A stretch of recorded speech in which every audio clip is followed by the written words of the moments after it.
Before we get started, I want to let you in on a game changer. I've recently joined Modern Football Technology as an advisor, and I did it for one reason. This platform is the future of in-game coaching. If you're waiting until halftime to make adjustments, it's already too late. Modern Football gives you true real-time tendencies, accurate, automated insights delivered at the speed of the game. You'll know what's working, what's not, and how your opponent is adapting all before the next drive. Top programs across the country are using it right now.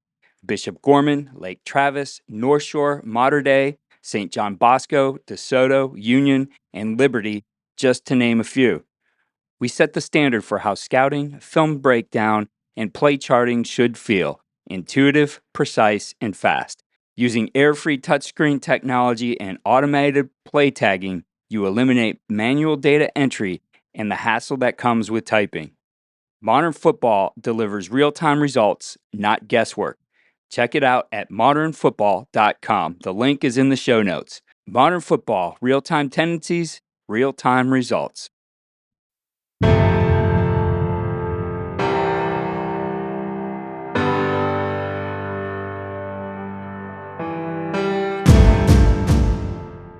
I don't think there was any hesitation as far as using it. My initial thoughts was, how are we going to maximize what modern football allows us to do? So we used it, I guess it was 2 years ago we started it. So that would have been after me being in the booth with Coach Maddox for 8 years.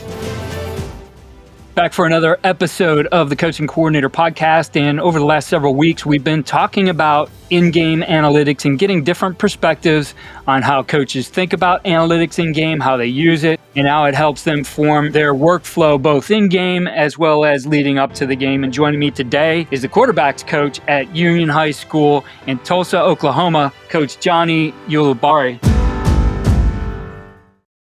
Coach, great to have you here. I've been able to spend some time with you here over the last year out in Tulsa and some other events. So great to have you here on the podcast. Yeah, I'm excited to be here. Thanks for having me. And we enjoyed it when you guys came out to a game last year and showing our facilities.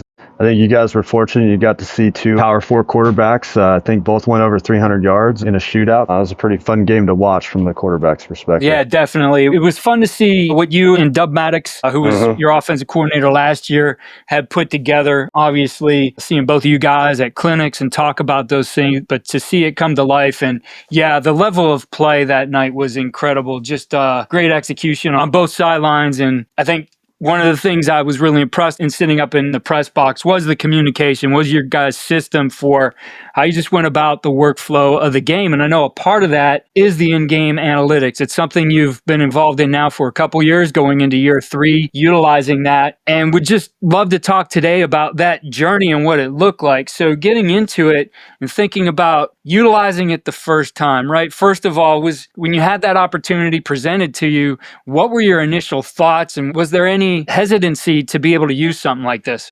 No, I don't think there was any hesitation as far as using it. My initial thoughts was, how are we going to maximize what modern football allows us to do? So we used it, I guess it was 2 years ago we started it. So that would have been after me being in the booth with Coach Maddox for 8 years. And so over those 8 years, we had really set up a system of communication on, this is the information he needs. This is the information I'll have ready that he'll ask for at different times. And so this was just another piece that we were adding to it. So going through, when Christian came out and onboarded us, he came out, we went through it. We kind of worked around the system and the software with him to best fit how we were going to use it. And so the first year, we really tagged everything like we were tagging it in huddle, like how we would do it as far as full play calls, full defensive play calls. And then I would feed that information to Coach Maddox when he would say, hey, I need a run. Okay, well, I can look it up and say, hey, this particular run is the most efficient that we've had in this situation, or in whatever that situation was, down distance, field zone, any of those things. So that's how we did it. It wasn't after every drive, I was giving him the efficiency of the drive or the plays in the drive. It was an easier way for me to validate what I had seen before, because I had more factual data than opinion at my call to be able to give him when he asked for those things. Before we got going, you were sharing the evolution of this. And so part of it, which I think is very important, is that you guys didn't have to conform to how the software worked. It conformed to you, especially in the beginning here where you said Christian came out and really was able to say, hey, how do you guys want to use that? Here's how you do it. Yeah, we were fortunate enough at a time when Christian came out is we were in spring ball. And so we were just going to our team camp. So he came out for a couple days. The timing worked out perfectly. And then he was able to be, and 2 years ago when we got Modern Football, we also started using headsets for practice. So we went ahead and just took the model of practice and we took it to our team camp. So we were able to put him on a headset, and then everybody calls stuff differently. Everybody has communication on headsets differently. Everybody fits it to make what their needs for their program. So trying to explain to Christian, how we call play or how Coach Maddox calls plays and how we do that, until you hear it, you don't fully grasp what that is, because it could be a mixture of a 6-word play call and then the very next one could be a 1-word play call. And there's so much information built into that one word. So having him go listen to it and do some tagging for it. And then we got together after that. And then we kind of went over, okay, what's going to be the best route for us to use this? And then we tweaked it with the columns that you can do on the back end to fit it for what it was that we needed at our program. Yeah, that's what I really like about this, that it is that blend of, okay, we could use the wristband numbers or 1-word calls, or we can have these long, drawn-out calls as well. And as I said, there's a lot there that you could tag. You mentioned, hey, we used it. We did it like we were breaking down huddle. And I think you discovered some things with that too, in the way your initial breakdown of this worked, was that maybe we're getting too much data. Right. Like I told you earlier, was we would get through it. And so after the first year of doing it that way, we got it and then we used it for a year. And I was like, this is extremely helpful to us. But I think that there's a way that we can adjust it to fit our needs better. So when I did my end of the season analysis on it, I was looking at it. And so take, for instance, our inside zone concept. We can have 3 different play calls for an inside zone, whether it be strong or weak, and they're slightly different, but they're still inside zone concepts. Well, when I was going to find out how good is inside zone, I was having to look at all of those things for efficiency. And so sometimes it just was a little slower than what I wanted, because when we're communicating on a deal, it's, hey, I need a run scheme. Well, now I got to go find out, I got to add up to 3 inside zone variations. I got to add up, 2 outside zone variations of efficiency. And I could get there, but I needed something faster. So what I did is I got with Christian and we really got into the back end of it and setting up the information that we were going to input. And so we went away from plays and we went to more concept families. So we did that in the run game. We did it in pass game. So that way I could just look up inside zone strong right off the bat and say, hey, we're doing really good at it, or we suck at it. And I could do that in any of the past concepts as well. And then we took that a step farther and we did it for defensive structure as well. So we just concept family, front families, blitz families, coverage families, and we did it that way. And so that way I could get the information thin sliced how I needed it. And the first year, I think at times I sliced it too thin for the information. So this way I got all the information, but it was just a faster turnaround for me to give that back to Coach Maddox when he asked for something. Yeah, and ultimately what you're looking for is insight on what's working. What are the things that structurally are working and attacking this defense, right? And structurally, What are they doing? Where are they at? Instead of all the different variations of this. Right. Yeah, without a doubt. I think another important thing with it is, and when we were down in Texas and some coaches had some questions, I said, when you guys set up the back end of it, because to me, that's just such a huge feature of it. You can set up the back end and it's going to give you the information that you want. Like I was telling you, I've been in the booth with Coach Maddox for 10 years. So we have a great relationship and communication through the booth. I know about when he's going to ask certain questions. I may not know the exact question, but I know about what time he's going to ask something like that. So I'm going to have the information for him. I know what information he needs based on the question that he asked, but I set up the back end of it so I can read it and it makes the most sense to me. And then I just take that information and then give it to him. Where if he's the play caller and he's on the sideline and he's the one that's looking at the tendency reports and the efficiency reports, then he's going to want to set up the back end of it because he's going to be the guy who's reading it, if that makes sense. Yeah. I think whoever's the guy who's actually taking the information and putting it into something has got to be the one who sets up the back end, because that person, it has to fit how their brain thinks. Yeah. And I know from the implementation side, the onboarding process, this is actually simple. It might sound complex as we're talking about setting up the back end, but this is really simple stuff that you don't need somebody who knows code. I mean, it is a no code setup. No, if you can run the most basic functions in Microsoft Excel or like Google Sheets, you got the back end dialed in. I mean, it is setting up a column, typing something at the bottom of the column, and then entering the different things that you could enter as you go. And then you just upload that into the program and it's right there. I haven't seen a program that has that simple of user input in any other industry that I've been a part of. You brought up another important point, because you're going to take a look at things. You're going to see what's working. You'll look at the numbers, and then you're giving Dub, you're boiling that down and giving it to Dub. I think one of the unique features that modern football is bringing on board is the AI function Without a doubt. Reports, because sometimes you can get lost in the numbers, right? And you're trying to make a quick decision. What does all this mean? And the AI just speeds up that process.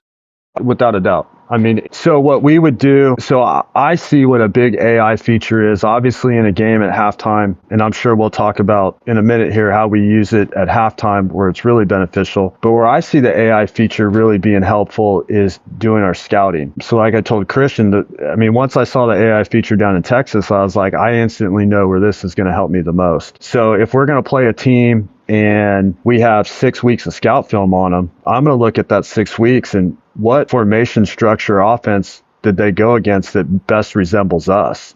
And I'm going to pull those games into it for my scout on that. And then I'm going to run an AI feature and go, okay, this is what they did good against these teams. This is what they didn't do as well against these teams.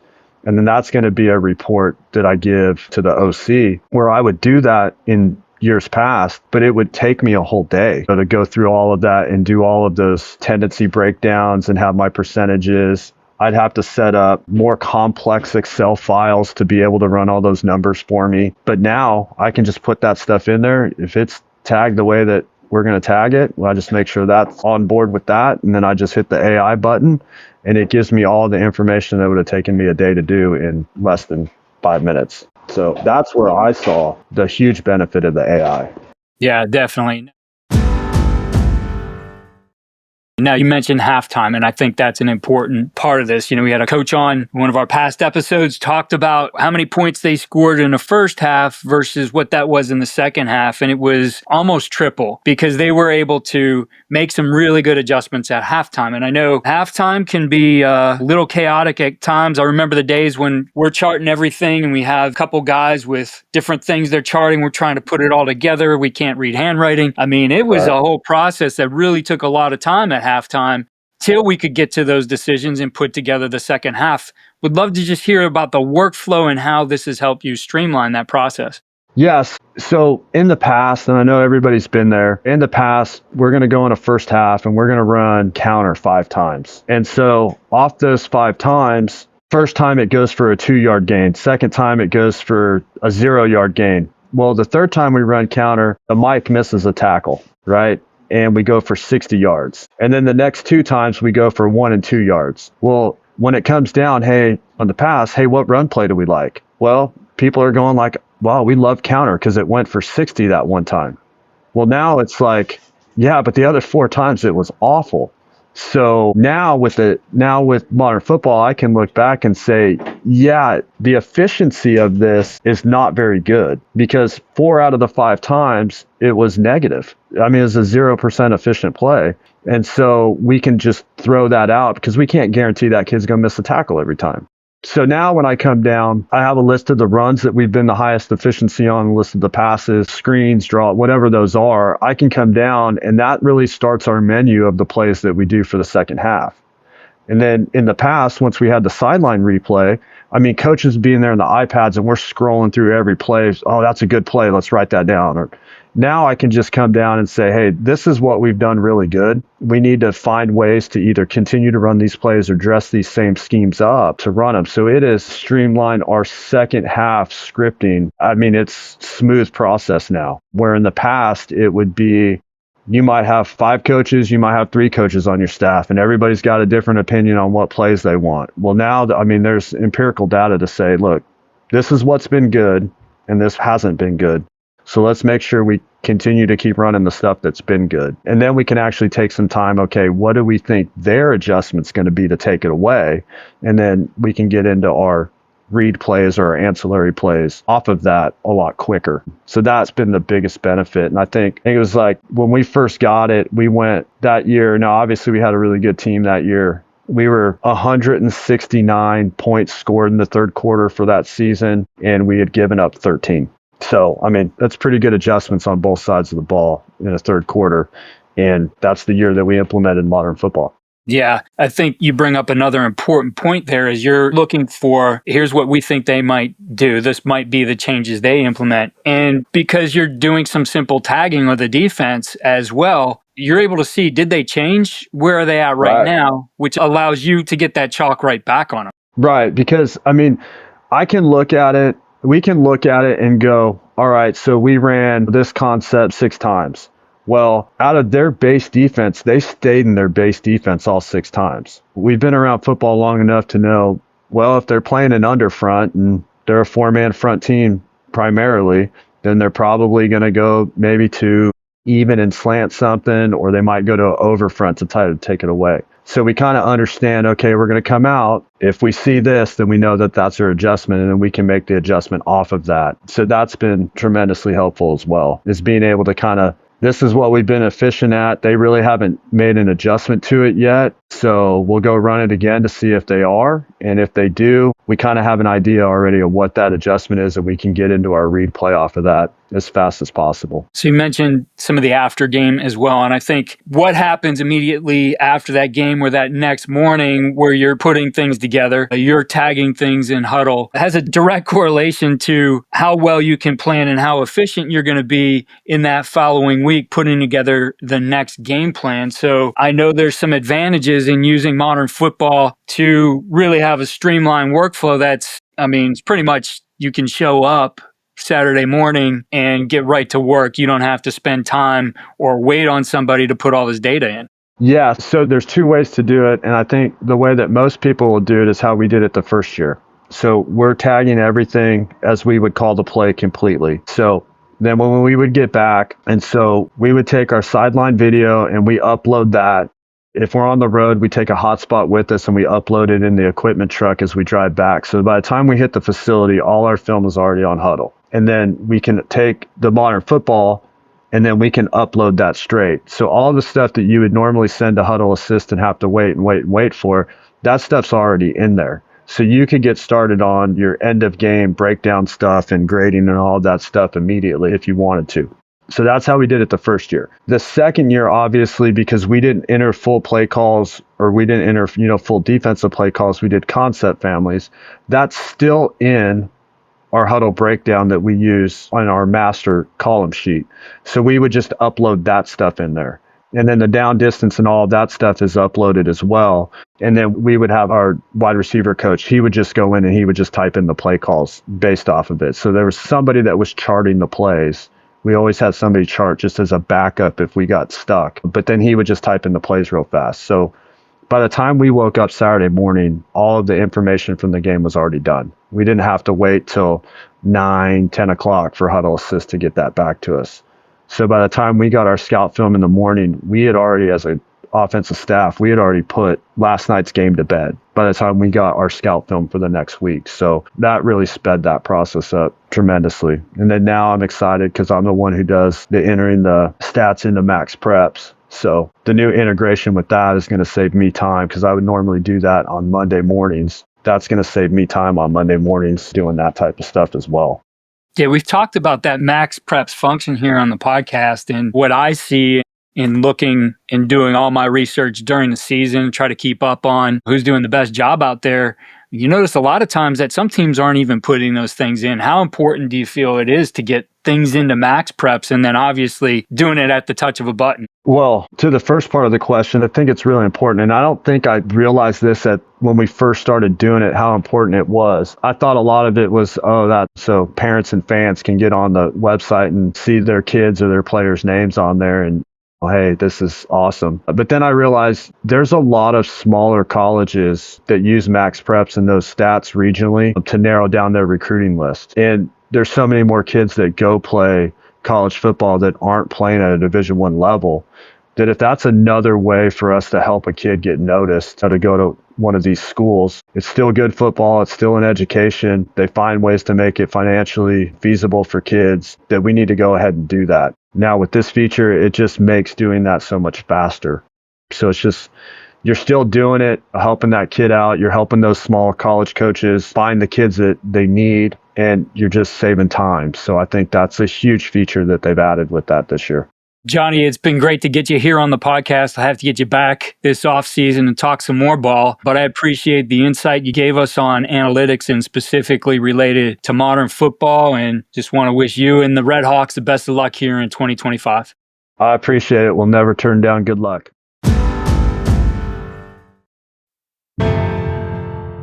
If you're ready to stop guessing and start adjusting in real time, it's time to take a serious look at modern football technology. I've joined as an advisor because I believe in what they're doing, and top programs across the country do too. Visit modernfootballtechnology.com to schedule a demo. Real-time tendencies, real-time results. It's not just the future, it's happening right now. The link is in the show notes. Thank you for listening. Remember to follow all we do at coachandcoordinator.com and follow us on X at Coach K. Grabowski.